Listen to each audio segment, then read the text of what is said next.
Voilà.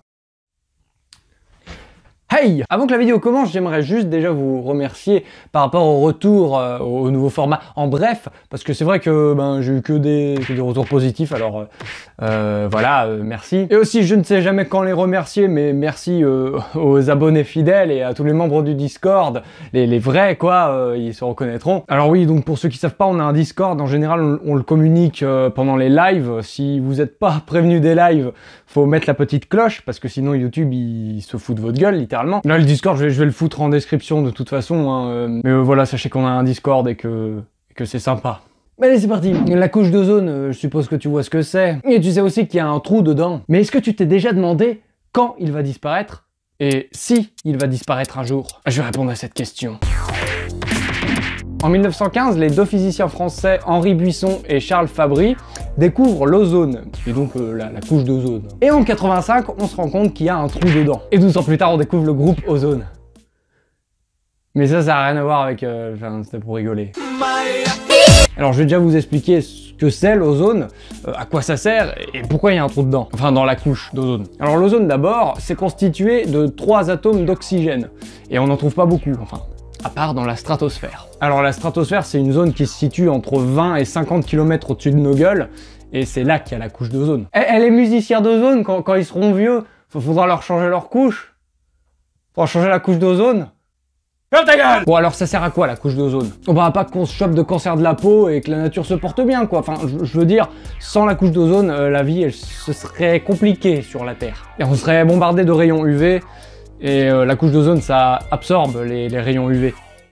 Tu vois. Après c'est pas le seul truc qui absorbe les rayons ultraviolets, hein. Il y a aussi l'océan. Et c'est d'ailleurs pour ça que la vie est d'abord apparue sous l'océan. Sous l'océan! Plutôt que sur Terre, entre autres. Bon alors pourquoi il y a un trou? Et ben dans les années 80, on s'est aperçu que le chlorofluorocarbure, une famille de composés chimiques en gros qui contient notamment du chlore, qui était abondamment utilisé après 1945 dans les bombes à aérosols, les radiateurs, les gaz propulseurs aussi. On s'est rendu compte que voilà, ce truc ça défonçait en gros l'ozone. En gros ces gaz ils vont séparer la molécule d'ozone en une molécule de dioxygène et un atome d'oxygène. Voilà, au début on avait dit que l'ozone c'était composé de 3 atomes d'oxygène. Du coup ça sépare et c'est plus de l'ozone quoi. Donc ça tue l'ozone. Voilà. Alors en 1947, la communauté internationale va se réunir à Montréal pour élaborer un protocole de sauvegarde en gros, pour réglementer la production de ces gaz et essayer de trouver un substitut quoi. Enfin, en gros ils vont essayer de trouver un truc moins nocif pour la couche d'ozone quoi. Et donc plus de 30 ans après, est-ce que ça paye? Bah plutôt ouais.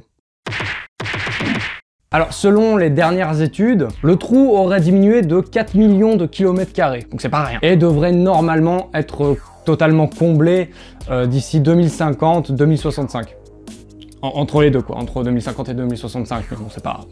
on estime. Donc voilà, on n'y est pas encore, mais ça se répare quoi. Et c'est pas souvent que l'être humain il répare ses conneries. Hein. Et voilà, c'est la fin de cette vidéo, ce deuxième en bref. Alors n'hésitez pas de mettre un pouce bleu, de vous abonner si ces vidéos vous plaisent. Et aussi de mettre la cloche hein, si vous voulez avoir toutes les notifications, hein, parce que sinon, avec YouTube... Voilà. Et donc cette fois-ci, je voulais vous parler d'une super web-série que j'ai découvert grâce à un abonné par mail. Donc c'est Donjon Legacy. Alors il y a vraiment du boulot, hein, c'est super bien réalisé, ça se voit. Et donc ils ont lancé un Ulule pour la saison 2. Alors n'hésitez vraiment pas à faire un petit don parce que voilà, le Ulule se termine dans pas trop longtemps. Et ce serait cool qu'ils puissent y arriver parce que c'est vraiment une chouette web-série quoi. Il y a vraiment des moyens et du boulot, donc ça mérite vraiment d'aller jeter un coup d'œil au moins. Allez oui, au revoir tout le monde.